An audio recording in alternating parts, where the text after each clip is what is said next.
Welcome back to Generals and Napoleon, episode 62, Eclipse of the Marshals.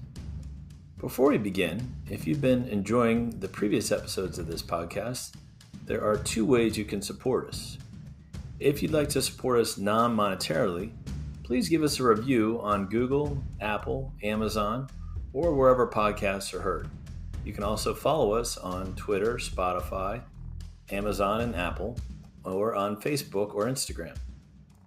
If you'd like to support us monetarily, I invite you to go to patreon.com/Generals and Napoleon, where you can support us with a small donation.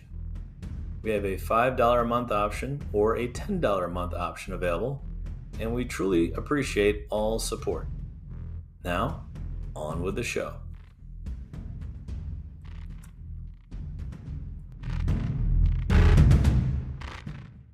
We have one of my favorite guests of all time back on the phone, all the way from England, my good friend Rachael Stark. Say hello, Rachael. Hi, folks. She's back. I love having Rachael on the episode. It's usually some of my most listened to episodes when Rachael joins us. Rachael, do you want to talk about your Twitter handle real quick, Bookish Rachael?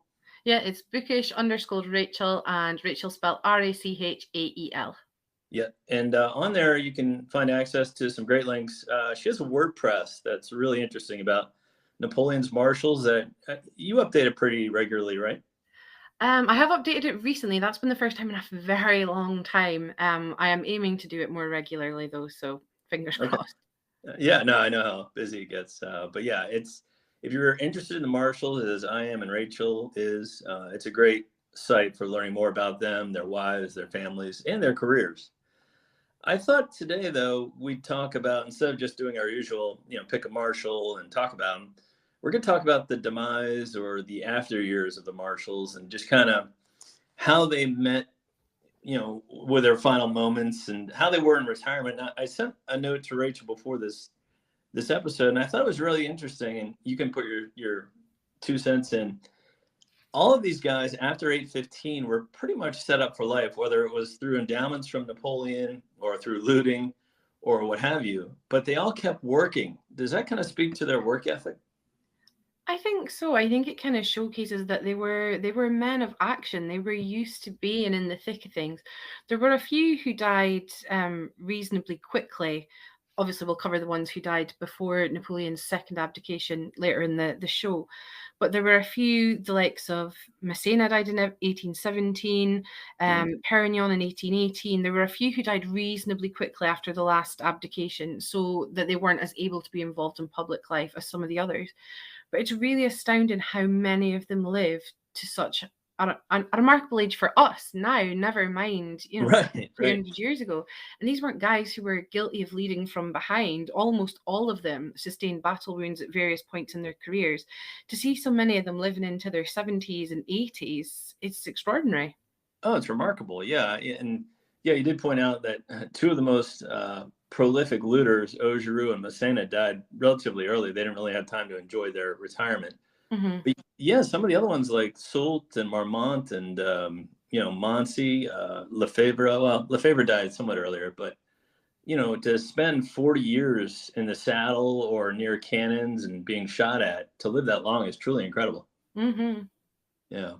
Well, let's kind of plow through real quick. The easiest topic we can start with are the men who died of natural causes.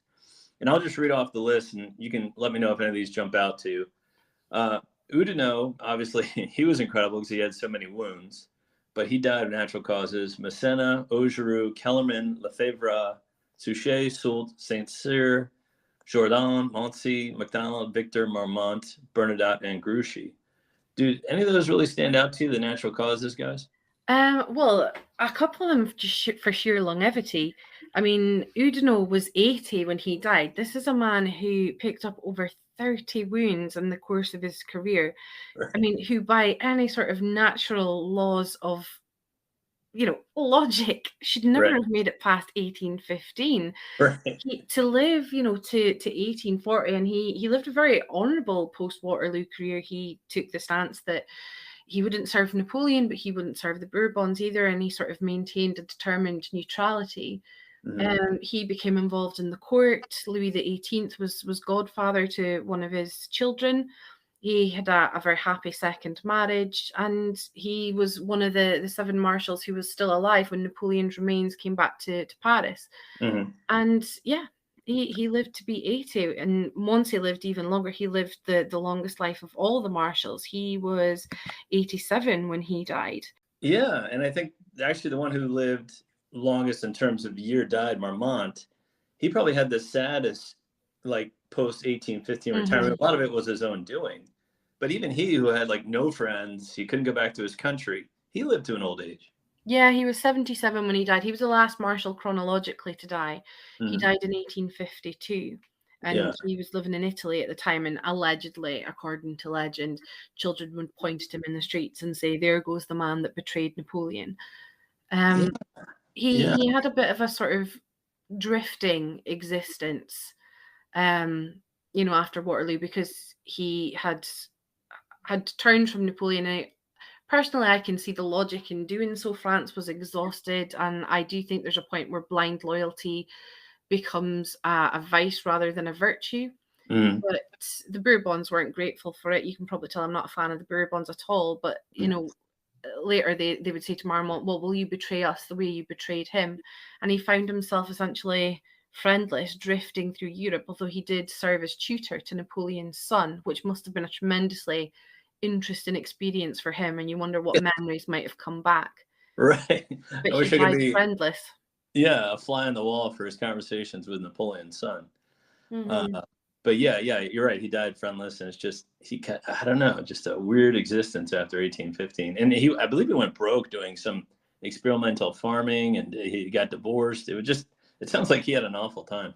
Hmm. Well, I think there probably is some truth that Napoleon had said of Marmont, "Unhappy man, he'll suffer more than I. He'll be more unhappy than I am," and I think that's probably accurate. Yeah, indeed. Well, let's move on to the three marshals who died in battle. That'd be Marshal Lannes, Poniatowski, and Bessier. I guess there's no good way to say this, but which one had, like, do you think the best soldier's death? I feel like maybe it was Bessier, but I don't know what your opinion on that would be. Yeah, I think in terms of as a way to die, I mean, obviously there's not, and everybody wants to die in their bed, very old, Right. but I think he suffered the least when we Mhm. compare the three. Lan took the wound after Aspernessling, and it wasn't the wound that did for him; it was the infection on his amputated leg. They initially thought Lamb was going to recover. He was talking about prosthetics. He was talking about his future career, but infection set in, and it was actually quite a drawn out, lingering, suffering death. Yeah. Poniatowski drowned, and that's going to be horrific regardless. Whereas Bessier, it was brutal, but he died instantly. Right. At least had the caveat that he didn't suffer, whereas I think the other two did. Yeah, and I think Lon was a bit more tragic. Just they couldn't get clean water. It was really hot out, so infection was like kind of rampant. And had he maybe they had clean water, or maybe the air was a little cleaner, maybe he would have lived. So I think his is really, really tragic. Mm-hmm. Now there's a similar category that I wanted to ask you about. Which one of the 26 had the most awful death, do you think? It would definitely be Marshal Brune. Right. Now, for those of us not familiar, what happened to the good Marshal in 1815? Brune was a slightly surprising name to return to Napoleon's side in 1815, because he'd never been a great intimate of Napoleon's, and he'd never been one of the marshals that was high in Napoleon's favour. So when you see, many of the other marshals become dukes or sovereign princes in some cases, Brune was, his rewards were more conservative, but he was a great looter, so he rewarded himself in other ways. But he'd effectively been in disgrace since 1807 and had held no important commands. So it's slightly surprising when so many better rewarded comrades stayed away that Brune rallied to Napoleon's side in 1815. Mm-hmm. And Napoleon gave Brune the army of the Var, and he sent him to the south, which is obviously royalist territory. And all the marshals were men of the revolution to varying degrees, and their republicanism came in various different shades. Right. Brune was a dyed-in-the-wool, card-carrying Jacobin, and he was the most Republican of them all. Right. To send this marshal to the Right. south was fatal. He'd been an associate of Danton's. He'd written and published revolutionary pamphlets at the time. Yep. And it just was incendiary. He received news of Napoleon's defeat and continued to fly the tricolour until he was required, basically by necessity, to surrender Toulon. And Yep. he was aware of the royalists being out for blood and aware of the hatred that he in particular attracted. And Brune applied to the British Admiral Edward Pellew, that's Edward Pellew of Hornblower fame, for safe passage to be transported away. And Brune rejected the plea. He called Brune the Prince of Scamps, referred to as... Pellew rejected it, yeah. Okay. Yeah, called him the Prince of Scamps, talked about his looting and so on. And that effectively sealed Brune's fate, because he tried to return to Paris. He was ostensibly offered protection, and that never materialized. And they got to Avignon and were changing horses when somebody mistakenly identified Brune as the man who had carried the head of the Princesse de Lamballe during the peak of the revolution. And word spread like wildfire, and a mob went round his carriage, almost in an instant, and it prevented him from traveling any further. Now, some accounts say he was actually bodily pulled from the carriage, but others say he kind of managed to get out. He took refuge in a nearby hotel, started writing a last letter to his wife, and the mob burst in, and he was shot twice at point blank range. One witness account said that the second shot split his carotid artery. So hopefully that is the truth, and that he died reasonably quickly, because after that, his body was subjected to about 17 stab wounds. Yep. And his corpse was thrown in the river, and it floated there for days. It was eventually retrieved by a gardener and buried in land belonging to the Baron de Chartreuse. Yeah, just awful. Yeah. And it's funny that that was Napoleon's biggest fear, was mob rule and mob attacks, and it happened to one of his marshals. Yeah, I mean, I think Napoleon never forgot. He came across the scene of the massacre of the Swiss Guards, and I think Napoleon was very sensible of the dangers of the mob.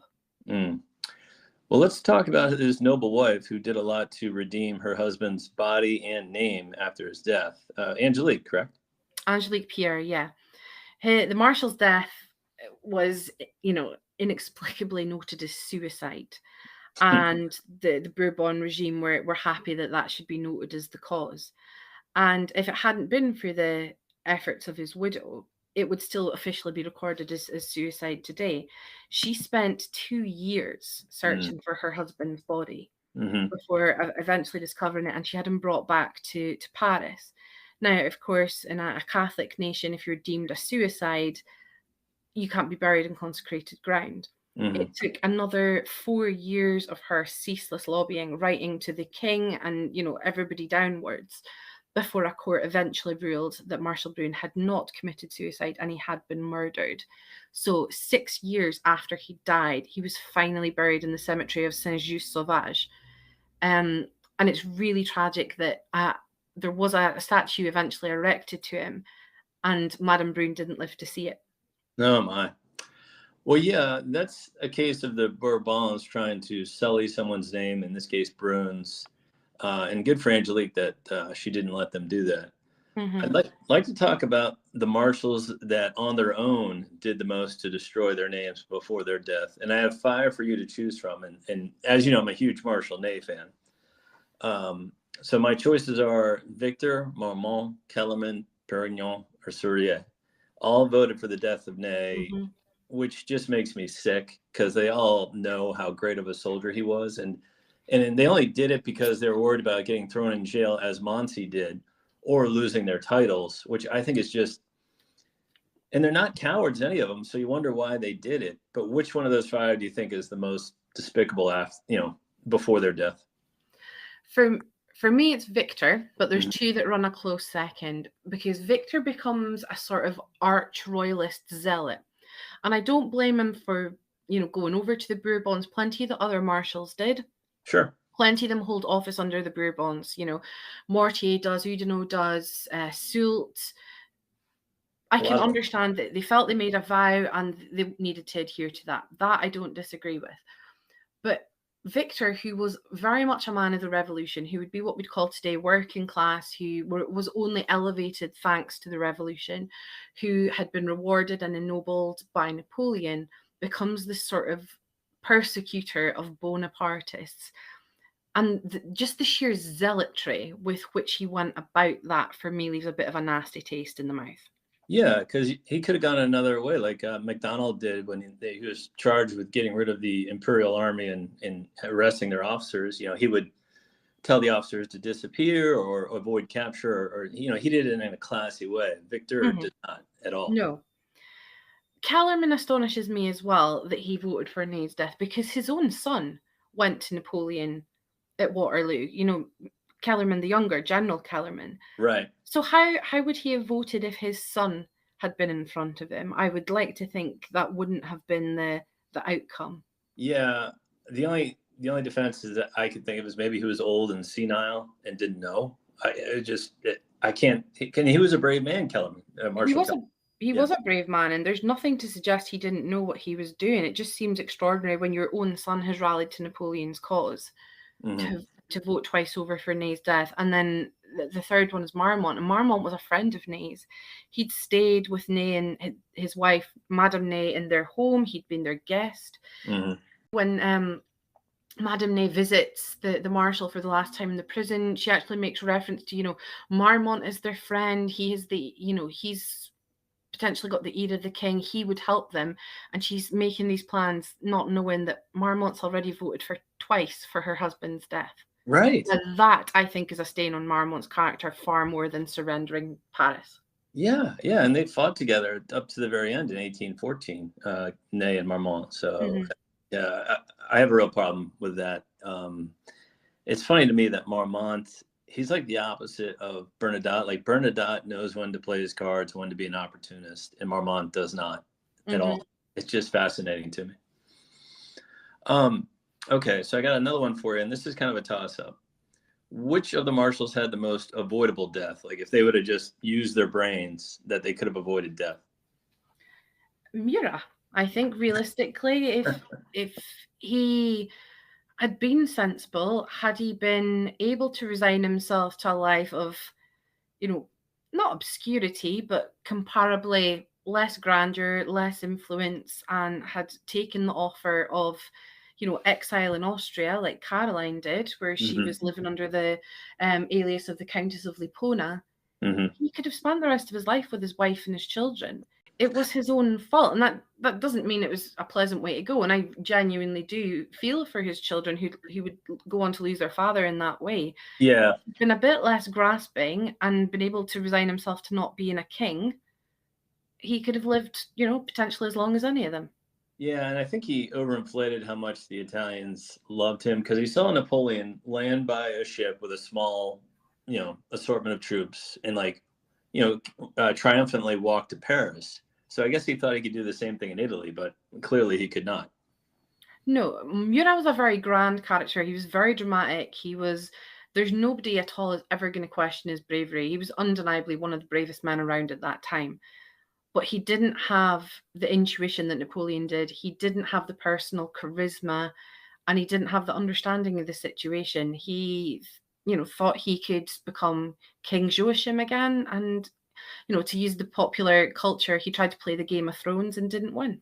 No, and I think the other one is Marshal Ney. I think, again, very brave man, but very stubborn and bullheaded.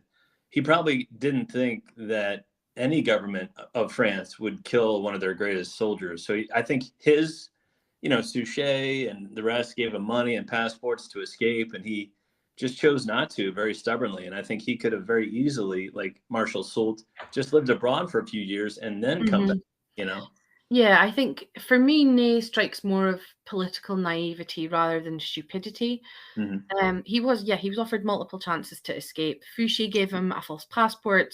Suchet gave him papers and money. He was given letters of introduction by a friend of his to New Orleans. He could have gone into exile. He could have escaped. I mean, the passport that he was given by Fouché gave him the name of a merchant and said that he'd be traveling with a secretary and some servants, so he could have actually gotten others out with him. But I think Ney genuinely believed that the Article 12 of the Convention of Paris was going to be honoured, and Yeah, nobody had any intention of it. yeah, yeah. It's just unfortunate. Which of the marshals do you think had the most surprising death? Surprising. Yeah, I think poor Poniatowski, I don't think anybody would have imagined that within 3 days of being given his marshalate, 3 days of holding that baton, he'd meet his end in the way he did. It wasn't a death in battle, it wasn't died of wounds. To drown in the Ulster like that, that's a pretty yeah, harrowing death, I think. yeah. I think he was somewhat wounded. Like I think he had a few bullet wounds, and that's why he couldn't swim out as McDonald did. So yeah, it was just tragic though the way he died. I also thought Marshal Mortier in the assassination attempt of King Louis Philippe. There's a guy who was very old. He didn't need to be walking in the retinue or on a horse of the retinue of the king, but he was. He just, he believed in doing his duty, even though other people told him not to do that anymore. Yeah, Mortier had, he'd served with Louis Philippe during the Revolution. He was a great friend of the king's, and he was 67 at the time. And I think you're right. There's probably some deep irony to have, been on dozens of battlefields and to die at a parade like that. Um, yeah, he was 67. There was some considerations that things might not be safe. On the 28th of July, 1835, he'd gone with Louis Philippe to review the National Guard. They were commemorating the July Revolution. And Mortier's family had cautioned him not to attend. And Mortier was 6'4". He's a big guy, Right. and said, no, I'm tall. I'll cover the king. I'm Mm. going to go. And of course, he was starting. It was a very, very warm day. He was starting to complain a little bit of fatigue. He was an aging man. As the parade went on, he was again pressed. You've done your duty. Retire now. The parade can go on. But he continued to stay with Louis Philippe. He said his place was with his friend, and that's when Giuseppe Fieschi unleashed this volley of gunfire from the infernal machine. Hmm. And there's some slightly conflicting stories of exactly how Mortier died. There's some accounts that say he's shot through the ear and effectively died instantly. Some others say he's mortally wounded and collapsed. He was taken to the billiard room of the nearby Turkish garden, but they realised when they got him there that the wound was fatal and there was nothing they were going to be able to do for him, and he died shortly afterwards. Yeah, it's just shocking to me because if you think about that guy's career, he survived, campaign of Ulm, he fought a great battle there. He survived Spain, he survived Russia, and to get killed in your home country, it's just amazing to me. Mm-hmm, mm-hmm. Yeah, just tragic. Which of the 26 do you think had the most enjoyable retirement? I think I'm not sure if enjoyable is maybe the word for what I'm referring to, but I think of them all, Soult is the one who emerges triumphant. Now, I know Bernadotte gets a crown, but Right, it's not a French crown. right. And he does become a very conservative king as he ages. Whereas Soult sort of epitomizes everything the revolution was about. Yeah, He started as a nobody, raised, through the ranks during the revolution to become a general, given the marshalate and title by Napoleon, and he weathered everything that comes afterwards, changing Bourbon regimes. Um, he's a Republican when he needs to be. He can serve a king when he needs to be. yeah, He's, he makes the most demonstrable impact, I think, on France when he is Minister for War. He enacts a lot of military reform. He reforms pensions, recruitment, promotion arrangements. He's responsible for the creation of the French Foreign Legion in Hmm. 1831 under his ministry. Hmm. He serves as Prime Minister of France 3 times. So for me, I think he is the most demonstrable impact. I think some people think a crown's very impressive and that Bernadotte has the fanciest and, the most exalted Hmm. post-Waterloo or post-Napoleon life. And I think if you're a monarchist, I can understand that reasoning. But for me, Soult is the great survivor of the Marshallate. He's the one who emerges triumphant, and he is the one who has the most impact on France. He does more than just, have a title. Right. He, physically changes things. Yeah, and you're beloved in your home country, and I think Bernadotte, for as well as he did, become king of Sweden and have a legacy or heirs who still remain on that throne. I think Soult's to be, rise up through the ranks, make it to Marshal General of France, and be beloved in your home country. Yeah, I think he's the winner there. Yeah. I mean, I don't cast it. I'm not one of those who go, oh, Bernadotte, traitor, traitor, grab your pitchfork sort of thing. I think you can't castigate him for doing exactly what Napoleon would have done in similar circumstances and acting as Napoleon did. Right. But I feel his impact is greater, and I think what he did can be celebrated, I think, slightly more. Okay. One more question before I get to my lightning round of questions is, which of the marshals do you think died of a broken heart? I thought Lefebvre, he definitely had a broken heart with the loss of his children, but I think there's one other guy who might have died of a broken heart. Yeah, Lefebvre has had such a tragic story because in terms of the marriage, he and his wife Catherine, they had a real strong union. They had a loving relationship. They were a relationship of equals. There's, no end to the warm anecdotes about them. They did an incredible amount of, what we'd call charity work for people who were less fortunate round about them, their families and their hometowns, etc. But they were predeceased by all 14 of their children, and the Yeah. last of whom, the only one to survive into adulthood, General Lefebvre, died in the retreat from Russia. And the accounts of Lefebvre afterward are just, they're heartrending. He really was just a broken man. And this was a tough old veteran. He was tough as boots, but the loss just broke him. He survived to 1820 and his wife for some years after that. Mm-hmm. But it was a really tragic existence because for all that the Napoleonic Wars and the Revolutionary Wars brought them, promotion, advancement, ennoblement, financial stability, that war in Russia cost the most valuable thing they had. Yeah. Now, the other one I think is Marshal Davout, and people are like, well, he lived to 23, 24. But after 1815, when, his emperor was exiled, he just wasn't the same man. No, Davout, it was 1823, yeah, and he was one of the marshals who died sort of comparatively younger. He was 53. Davout was Bonapartist through and through, and there was no way he could ever reconcile himself to a Bourbon government. He made that all the more certain when he appeared as the chief witness for the defense at Marshal Ney's trial, where he said, I was Minister of War. If I didn't think that Article 12 was going to be put into the convention and it would be upheld to protect people like Ney, I would never have signed it. I would have given battle. Now, he doesn't manage to save Ney. All he does is secure his own disgrace. And he's effectively in house arrest after that. He and his wife and children are living in really straitened financial circumstances. His mother-in-law wrote to someone, they can't even afford to pay servants. They were living almost sort of hand to mouth. But eventually, Davout's marshalate was restored to him. His titles were restored to him, and back pay and things kind of looked like they were improving. Mm-hmm. And in 1821. The Davout's oldest daughter, Josephine, who was the eldest surviving of their 8 children, 4 would make it to adulthood. And Josephine, she gets married.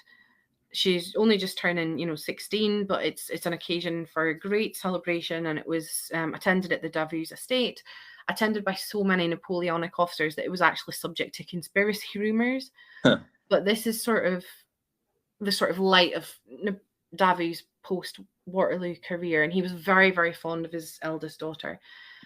The Davus had lost a number of children in their youth, and that had hit Madame Davus in particular very, very hard, understandably. Mm-hmm. But then, just as this sort of positive new chapter in their lives is opening, Josephine dies in childbirth. Yeah.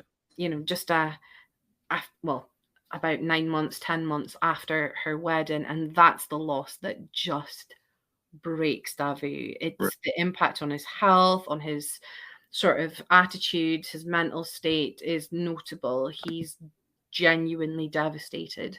He'd been able to hold it together. He was the one who was keeping the family strong through all those early losses. He was the one who was, keeping things together and soldiering on, for want of a better expression. But he never got over that loss. He did survive another 2 years, but he contracted tuberculosis, and that's what eventually did for him. Yeah, and again, many hard years in the saddle. Both pre-Napoleon, during Napoleon. He was in campaigns in Russia. He held Hamburg, I believe, beyond, like, even past the abdication of Napoleon. Like, he was just a very tough guy. So yeah, he wouldn't believe Napoleon had abdicated in Hamburg until someone who he knew and trusted gave him the information. Yeah, and then that was not an easy thing to maintain that city when it was surrounded by all the allies. So yeah, just a very tough guy. But I think, like you said, like the death of his daughter, that's the, for lack of a better term, that was the nail in the coffin for Davos. Mm-hmm.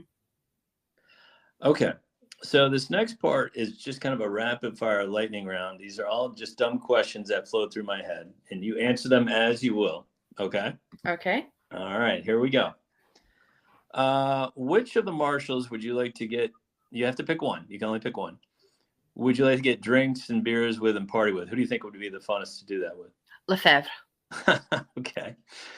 Which of the Marshals would you want to walk you down a dark alley where you wouldn't know what was going to happen, and you knew you needed one Marshal to protect you? Augereau.